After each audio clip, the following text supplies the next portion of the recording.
मेरे जाट श्रद्धालुओं को बहुत बहुत प्रणाम करता हूं, नमन करता हूं और मन में बड़ी खुशी और उल्लास हो रहा है कि आज मेरे समाज के उन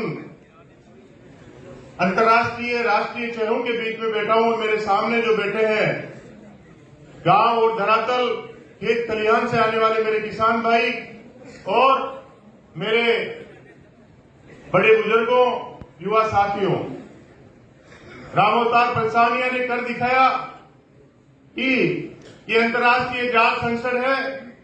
इस जाट संसद में किस तरह से हमारी इस कौम को हम कैसी ऊंचाइयों पे लेके जाएं। मैं तो आपको इस मंच के माध्यम से एक ही बात कहना चाहता हूं कि हमें अपने आसपास देखना चाहिए। अगर हमारे समाज को ऊपर लेके जाना है तो हमारे जो आसपास का माहौल है हमें उससे सही करना चाहिए। मैं तो समझता हूं कि अगर मैं मेरे मोहल्ले में या मेरे गांव में अगर मेरे कौम के या मेरे समाज के आपसी झगड़े नहीं मिट सका तो हमारा समाज ऊपर नहीं उठेगा।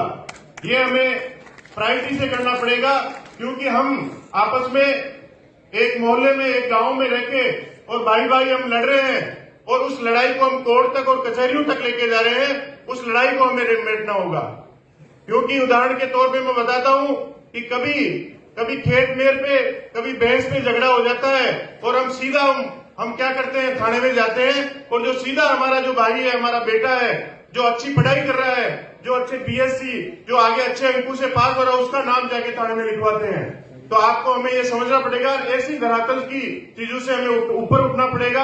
आज जो ये आयोजन किया गया है, मैं रमेश जी जागुंदा साहब, हमारे परेशानियां जी और इनकी पूरी टीम को धन्यवाद देता हूं कि आपने पूरे समाज को एक जगह, एक मंच पे बैठा दिया और अंतर्राष्ट्रीय स्तर पे आप ऐसा काम करने जा रहे हैं। मैं कहीं भी इससे जो हमारी समाज की जालिम है, आपने सब प्रत्येक पार्टियों के नेताओं को एक जगह बैठा दिया। मैं आपको तहे दिल से धन्यवाद देता हूं। ज्यादा नहीं बोलूंगा, हमारे बीच में वक्ता बहुत है, मुझे बोलने का मौका दिया। बहुत बहुत धन्यवाद। धन्यवाद। राम राम साहब।